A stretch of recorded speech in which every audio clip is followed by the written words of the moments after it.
Hey YouTube, Peterbilt Knife Guy. Today we're going to be taking a look at a Joker product.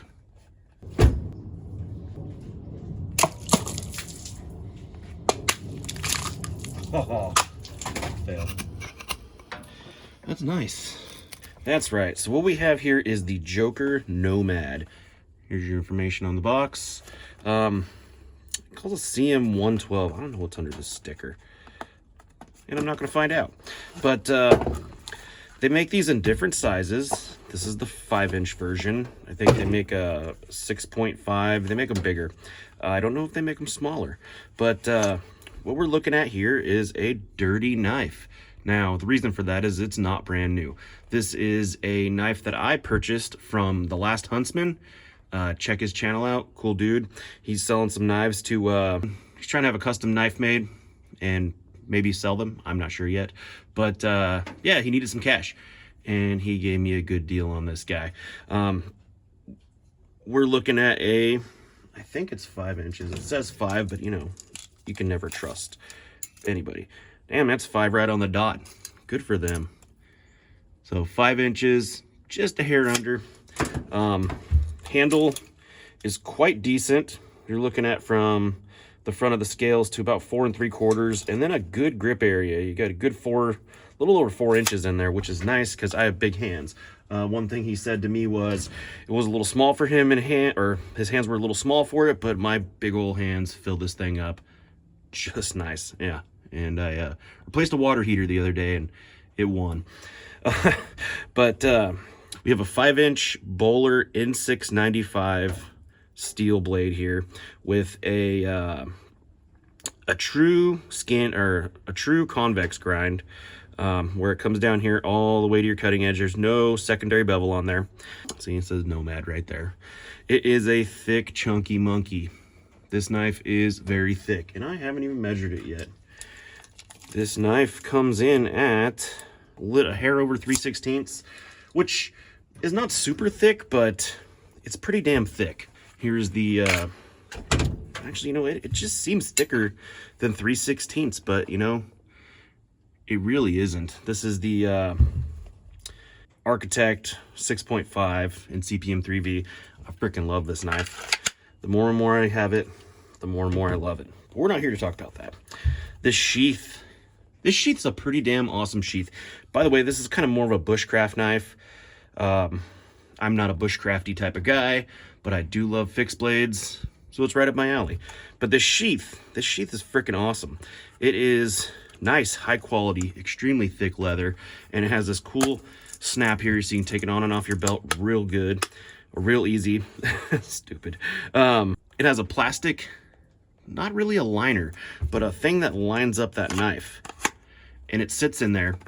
You know, it has a little bit of wobble, but, you know, it's not the quietest knife. But the plastic only comes down to a certain part, and then it's just leather, which is neat. I don't know. I just like it because it holds the form, keeps it nice and open, easy to get in, easy to get out. Very, very nice. Double stitched and riveted. Just a well thought out, good quality, simple sheath for a pretty decent knife. Now, when I purchased this from The Last Huntsman, it was for 2 reasons. One, I wanted to help him out best I could. And next was because it is in Boller n695. Now, I only have one knife other than this one that is in Boller n695, and it's my Joker El Gigante. And I hate the steel on it. It's terrible. It's absolutely garbage. And by getting this, now I can do a edge retention comparison between this versus that, because that just seems to be garbage for such an expensive knife. Speaking of price, this thing's not that expensive. These are about $100, maybe a little bit more. I think it was like 120 something on Amazon. Cool knife. Got a little thumper on here if you're into that. Now, I'm not into exposed tangs at all on any knife, and it's mainly because even this guy, I just wish it wasn't there. I understand the reason for it, but I'm not going to crack much with that. I'd be worried to drive a tent stake in with this, because you're going to hit your finger and have a bad day. Now, you want to thump a bear on the head? I don't think that's going to do much. Maybe a person, I don't freaking know. Now, the jimping, real It's kind of aggressive, to be honest with you, but it's funny because it's more aggressive backwards than it is forwards. But it's there. There is no choil. There is a slight little sharpening choil on there, but whatever.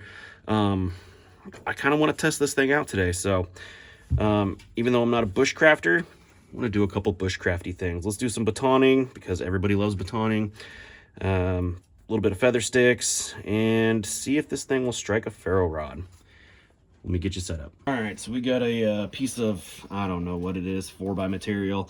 It is a cold, rainy, wet day, but let's check this thing out and see how well it splits her down. This stuff is, it's pine actually, and it's really full of resin for what it is. This stuff burns like a frickin' nobody's business. And yeah, let's baton this down and make some kindling. See how she does.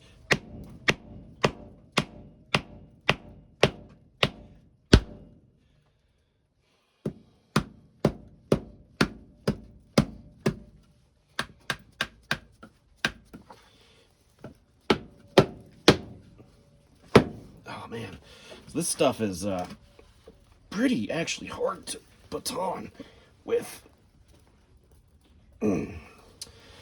Let's just take corners off. We're not trying to use the knife today. Can you even see that? Yeah, this stuff, it's not very straight grained, and kind of sucks. For some reason, it seems like the camera is fogging up.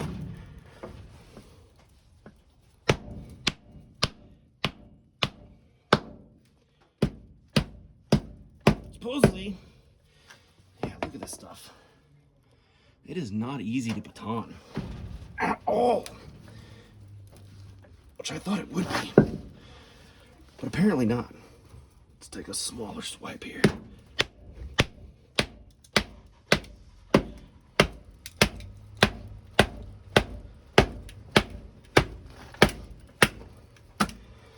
So, I do have to say, there is no shock in that handle, which is nice. It's actually a relatively comfortable handle, and this is why this crap's hard to split. See how it's like a U shape here? It's just, it's not just splitting the grains, it's just making a mess. A mess of this wood. It's a crappy 4x.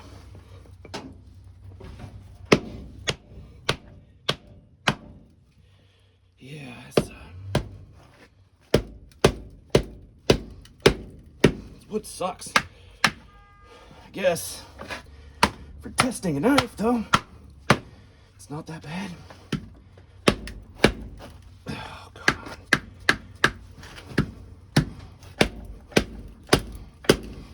We're picking up a bend. No, this is a relatively stout knife. And this wood is relatively stout wood.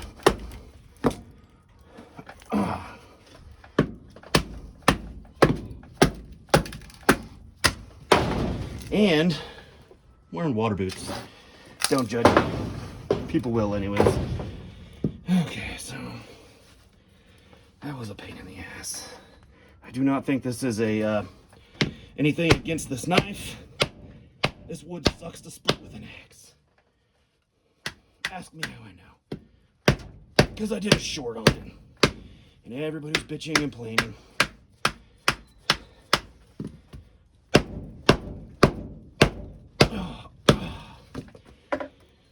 Yeah. That, this wood just doesn't want to split. Not very easily at all.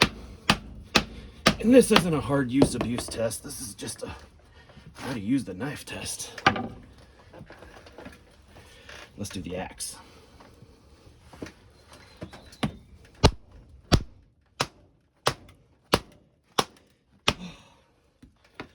People also in my comments were bitching when I was batoning an axe. They're, oh, just flip it over, get a bigger axe. I'm in a freaking shed, okay? I'm not swinging an axe in a shed right by my feet. That's stupid. and my wood stove's literally right here. So I want to do it in here out of the rain. Yeah, see this grainy shit? It's what sucks. But got a smaller piece. Let's see how she feather sticks. First off, is it sharp? Oh yeah, she's sharp. I am the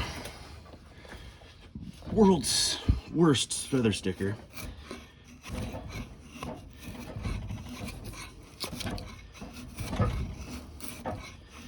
But it seems to do rather well and bite in. Bite in really good, actually.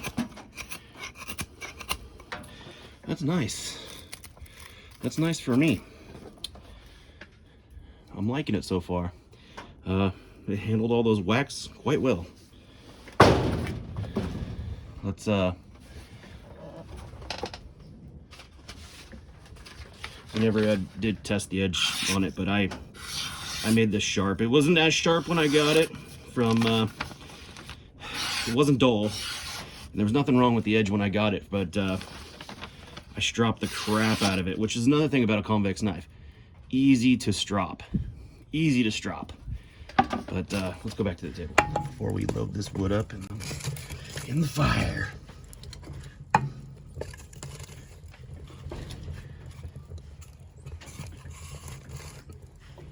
It's cold outside. So yeah, the Joker Nomad 5-inch in boller n695. It's not a bad knife for the price, especially with the sheath, and I like it. I like it. There was no handle shock. It was very comfortable in my hand. I suck at feather sticking, but it helped me do a decent job with that crap wood, this thickness. It is a heavy knife. It's pretty chunky, but for the price and the package, man, I would say it's a go. But anyways, that's all I got for you today. Thanks for watching.